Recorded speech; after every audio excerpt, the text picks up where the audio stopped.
خو قرآن عظیم الشان الله جل جلاله د دنیا د پیدایش نه مخکې زر کال وړاندې په خپل आवाज مبارک باندې د دې دو سورتونه تلاوت کړیو. د یو سورت نوم دی سوره یاسین، د بل سورت نوم دی سوره طه.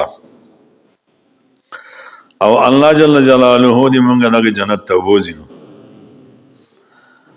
جنت ته چې دا جنتیان لاړ شي نو یو میدان دی مسجد ورته وایي، او څومره غټ میدان دی. رسول الله صلی الله علیه وسلم تپوسو کو د جبرائیل علیه السلام نه چې دا میدان څومره دی.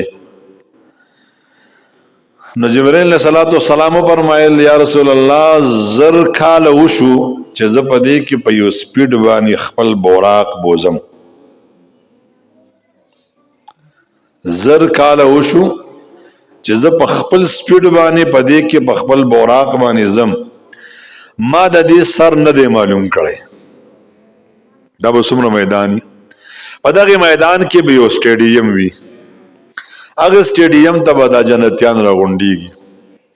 او دا جنتیانو ته به الله فرمایي جنتیانو دا مجلس شروع کو. زمونږ عادت دا دی چې مونږ مجلس شروع کو نو مونږ د قرآن تلاوت نه کو، او زمونږ عادت دا دی چې مونږ ښایسته تلاوت والا سړی ګورو او بیا به نعت وایو، بیا خپلې خبرې کوو. نو الله جل جلاله به دې جنتیانو ته وفرمایي جنتیانو دا مجلس شروع کوو، ستاسو خوښه ده؟ جنتیان مو ته چې اوربه. نو مجلس به شروع کوي څوکو. نو پیغمبرانو کې یو پیغمبر دی داود علیه السلام نومې دی، ډېر خوږ اواز ولا الله ورکړو. کتابونه ذکر کوي چې داود علیه السلام به تلاوت کو دا مرغۍ به ورته داسې ودرېدې. زمونږ د دې اواز سره انګازه راځي، خو زه چې دا خبرې کوم زما په دې اواز کې دا اواز ډبلیږي. اینې تاسو دې ته ایکو وایي. دا ایکو الله رب ذوالجلال به دې زناورو کې پیدا کړل.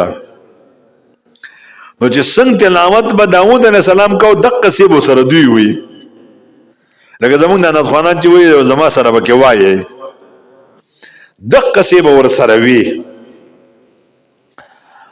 نو الله جل جلاله به تو فرمایي یا داود ارتقي المنبر، داود منبر ته تشریف راوړه او جنتیانو ته یا د قرآن نه او یا د زبور نه تلاوت وکړه. الله اکبر.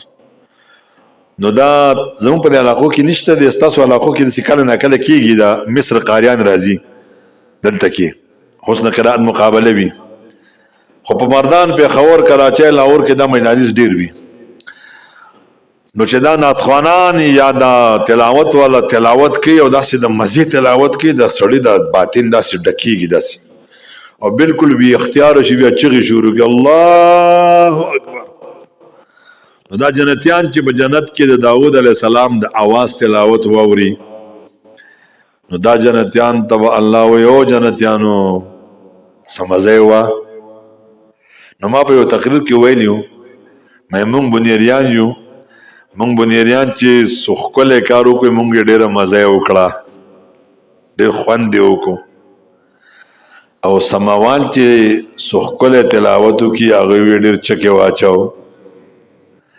نو که دا سماوال په جنت کې وي او د داود علیه السلام د اواز واوري الله به دې تپوس کې او جنتیانو څه مزه یې وه، دا سماوال به خامخا وي الله ډېر چکې واچو. امونږ بنیریان به وایي ډېره مزه یې وکړه، سواتیان به وایي ډېر خوند یې وکړو. الله به تو فرمایي د دې نه خوندور تلاوت د باندې واورو. حسن یوسف دم عیسی ید بیضا داری آنچه با همه دارند تو تنها داری.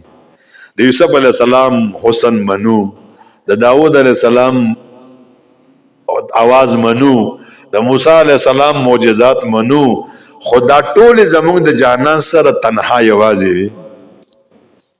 ګوره د یوسف علیه السلام حسن زمونږ په مقابله کې یو پناه و، د پیغمبر علیه السلام په مقابله کې نه. د داود علیہ السلام आवाज زمون په مقابله کې خوګو د رسول الله صلی الله علیه وسلم په مقابله کې نه.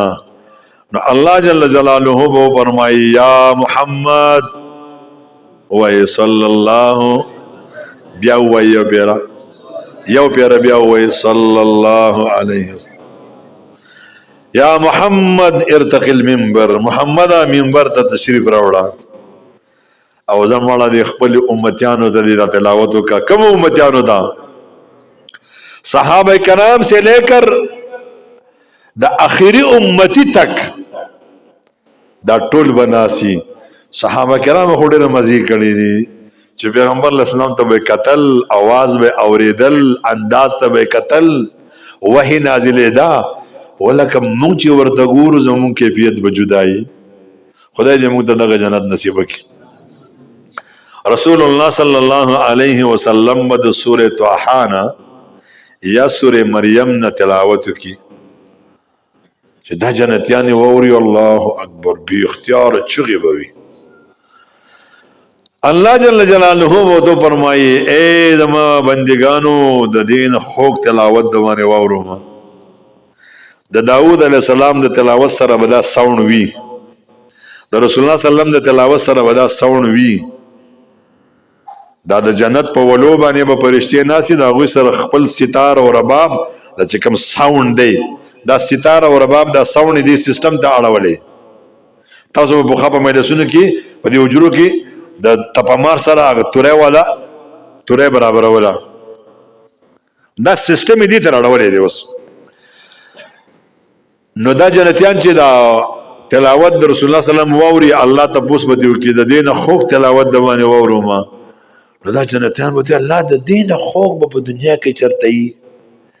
نو الله به جبرئیل اسلام ته فرمایي دا आवाज بند او بیا به الله جل جلاله په خپل आवाज مبارک باندې د سوره رحمان نه تلاوت کوي. الله اکبر.